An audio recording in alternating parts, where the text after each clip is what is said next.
Hey, everybody. Thanks for joining us. Greg Kiger, Dr. Daniel Orzempa. How are you, sir? Doing well. How about yourself? Very good. Thank you. Thanks for making time for this today. Yeah, no problem. First question, exciting topic of discussion to throw your way. I'm going to the gym. I'm doing some weights per your instruction, but I'm also trying to get out and do some aerobic exercise, do some of that zone two, kind of you can still have a conversation, but you're moving along briskly in whatever you happen to be doing. The other thing that is recommended is intervals and high intensity interval training. What does that look like? How should we all approach that? Why is that valuable, etc.? All right, great. Well, I think first off, I'd say with high intensity interval training, I think we're going to kind of narrow and talk about some of these, basically the 4x4 today, which is the protocol that was developed by Jan Hoff for the Norwegian ski team, however many years ago. I won't pretend to know, but a while back. Okay. And Jan has published on this many times, and so, this has been a method. It's been around for a long time. It's part of the famed Norwegian method of aerobic training, which is an interesting story that I won't go into here. But either way, what we're looking to do with intervals really is improve VO2 max. So as you said before, we don't want to minimize strength. That's definitely hugely important. We'll talk more about that at other newsletters. And of course, zone two is that base level of cardio, that kind of cardio we can sustain and endure for long periods of time. And that is critically important too. So we're not going to downplay that at all, and especially for mitochondrial health. But when we're talking about interval training, really the goal of most interval training is to use higher levels of intensity that have limited amount of sustainability, basically. So anywhere from maybe it's something you can sustain for 20 seconds up to minutes, 4 or 5, maybe up to like 8 minutes. And so you're using a higher intensity and then you're interspersing it with rest periods. And a lot of times, if we're talking about the 4x4 protocol, people are using a 3 to 4 minute rest in between. So roughly equal to the amount of work. In general, they're still moving around, but it kind of depends. You want to bring that heart rate down, but not let it get too low, because you do want to get as much bang for your buck during the interval part of it. But to back out and talk about what the goals of this interval session are and what it does, we think it's one of the best ways to improve VO2 max. Probably the reason for that, and it's probably got nothing to do with a magical 4 minutes. It's just in that 3, 4, 5, 6, 7, 8 minute range is where your VO2 max occurs. So if you think about going back to like the Cooper test, it's a test that's been around a lot of years, run a mile and a half. The military, a lot of branches of the military use it. And why is it useful? Well, it's really kind of testing your VO2 max because that's the time domain that we're looking at with a mile and a half or even a mile run. Um, and so it's not obviously an all out pace. It's a pace that in the first minute, you probably are feeling pretty good, and you probably are not really starting to, even in the second minute, especially of the first round, you're probably still feeling pretty good. But by the third minute, you're definitely getting more breathless, probably needing to do more breathing through the mouth. And then by the last minute, you're very breathless. And as you come up on that 4 minute mark, you really need that rest. You couldn't go much longer if you're dialing in that intensity right. So we can look at the breathing model somewhat that I've suggested here, or that I kind of alluded to, which is, if you're breathing with low intensity exercise, you're usually breathing in and out through your nose. As it becomes moderate intensity, you go in through the nose, out through the mouth. And then really as it becomes high intensity, you're in through the mouth and out through the mouth. So you can kind of look at this as generally an exercise you're going to get to in through the mouth and out through the mouth. Sounds about As for, right. Yeah. yeah, And yeah. so and when we talk about 4x4s, we're talking about picking something in between those 20 seconds and that 8 minutes and saying, okay, we'll do 4 minutes on and approximately 4 minutes off, kind of a 1-to-1 ratio. Um, I personally find 4 minutes to be plenty. You know, if I'm pushing as hard as I can for 4 minutes, and I know I can't push much further, it's exactly like you said. That first minute, feeling pretty cocky, pretty confident. Second minute, third minute, you know, it's starting to accumulate. And then over that 4 minutes, by the end, I'm not looking attractive. I'm panting and breathing hard, and it's been tough. Yeah. Yeah. And most of the protocols for this have people recovering a mix of passive and active. It kind of depends on heart rate. So usually heart rate should fall down to below 60% of your max heart rate on the rest period, so you're probably going to be in that 40 to 60% range. And in comparison, during the interval period, you're probably going to be upwards of 90 to 95% of your max heart rate. Yeah. Again, this is your, actual max heart rate. We haven't talked much about this, but calculating your max heart rate is just, it's too variable person to person. So it's good for people to periodically kind of do a test that, will look at their max heart rate. And that can be simple enough as a 1 minute ramp test, where And just every minute you're, going up in would intensity. would the VO2 max test that Laura performs at the clinic, would that be helpful in determining the various zones, including max heart rate?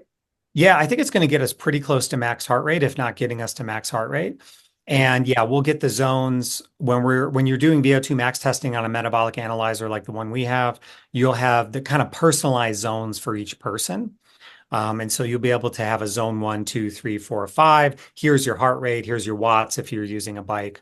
And so we really like doing that because it really dials that in for our patients. Which is so amazing. It used to be only elite athletes at sports performance labs could have access to that data. The rest of us had to do something silly like 220 minus your age, et cetera, which, Yeah. as you said, was never even close to the mark. So to have that information available is pretty amazing. And I guess the flip side is that when you're, at least when I'm doing high intensity intervals, I'm going all out. I can't go any faster if there was a bear behind me for 4 minutes. So it's helpful to know the numbers, but it can also be done a little bit more intuitively, I guess. So, Yeah. Yeah. um, and I so think the active recovery, at least for when I've done rowing or cycling, what I have found is if I keep moving during the recovery, that's helpful, kind of clears the lactic acid from the muscles. So I'm not stopping, but like you said, certainly backing it way down to that, 40% level or whatever it is. Exactly. Yeah. And how quickly your heart rate falls can be a really, really nice indicator too. I mean, really, it should go down about 30 beats per minute in the first minute of recovery. And roughly probably in that 45 to 60 beats total after 2 minutes. So heart rate recovery can, we in our VO2 max testing, that's why we have people sit for 2.5 minutes at the end, is just to really measure that heart rate recovery, see how heart rate and carbon dioxide start to come down. And so this 4x4 where we go out and we do 4 minutes on in whatever sport we've chosen, it could be, I guess, cycling or rowing or walking fast or swimming, etc., whatever aerobic activity people choose. We're going to do four of those. Is there any guidance on how often we do a 4x4? Is that, every single day, every single week, once a month? What are we looking at? Yeah, it's probably going to depend somewhat on the person. If somebody's an endurance athlete, they may do workouts like this multiple times a week. And certainly for most of us, that's going to be just way too much of a burden on our recovery to be able to do that. So I think once a week is a pretty good sweet spot. Like I said, if people work up to, say they've been doing it for 6 months and they want to do a period of time where they do it twice a week, I think that's okay. I mean, Ben Levine, who studies exercise and especially its effects on the heart at UT Southwestern, and has looked at mostly middle age or what he calls late middle age populations, he finds that, after about 3 months of this, they're often able to add a second 4x4 in the week. But even then, they're, making sure that, they're keeping tabs on people. And, if we're going to talk about overtraining in a different newsletter, but certainly, doing too many of these could potentially lead to overtraining. But I think a lot of the metrics we use for recovery will pick that up. Certainly HRV, if you notice your heart rate variability is down a bit, the day after doing this kind of interval training, that's pretty common. Just from, again, the level of intensity here. The other thing I'll say that's unique about the 4x4 are just these longer intervals. If we split intervals into shorter and longer, we're mainly talking about the longer intervals today. And really, there seems to be unique advantages to the heart for these type of intervals. So we're really stretching the heart far more because of the intensity and because of the length of the interval. That is happening for a far longer period of time than, say, if you were doing 30 seconds on, 30 seconds off. And so the ability for the heart to become larger in what we call eccentric hypertrophy, which is essentially the type of growth of the heart that occurs from endurance activity, and eventually leads to an improvement in the amount of blood that the heart can pump with each pump, which we call stroke volume. A lot of these longer intervals will lead to specific improvements with that whole eccentric hypertrophy, the growing of the heart, essentially the heart becoming a little bigger, and more importantly, the stroke volume improving. And I guess that speaks or leads us to the reason for these 4x4 intervals, et cetera, is it should, I guess, ultimately help our VO2 max, help our lifespan, help our health span. Is that supported? Absolutely, yeah. So we'll probably, spend an entire another newsletter talking about VO2 max. It probably deserves its own, and maybe even multiple ones or kind of a long deep dive. But suffice it to say, there's really strong data on risk for disease and longevity related to VO2 max. So as somebody's VO2 max is lower compared to somebody who has a higher one, their risk of all diseases goes up. And their risk of what we call mortality, which is just death from all causes, goes up. And that's at kind of every age group, young all the way up into older age groups. And again, because longevity is partially a being able to buffer against bad things that can happen, like getting sick, being able to be functional and kind of do everything that we want to do, which maybe we would kind of plot out as our health span. We think VO2 max is probably one of the best metrics for longevity as well. So well worth the effort, et cetera. I know for some people when they first dive into high intensity interval training, it's a little bit of a freak out. It's a little bit of a panic. Your brain is saying, "Hey, you are doing so much effort here. We can't sustain that forever." I know for some people it's a mental game, and for a lot of people it seems like if they just do one a week, just do 1 4 minute a week for a week or two, just to start getting a feeling of, I got through that 4 minutes. Yes, it was really hard and I was breathing really intensely and I looked silly doing it. However, a few minutes later, I was back to normal. I survived just fine. Now I can graduate to 2, 3, and up to 4x4, and then we're Yep, then we're going to see real benefits. absolutely. Yeah. Start slow, starting with a single round or a double, a 4 minute, 3 minute rest, and then a 4 minute and be done after that.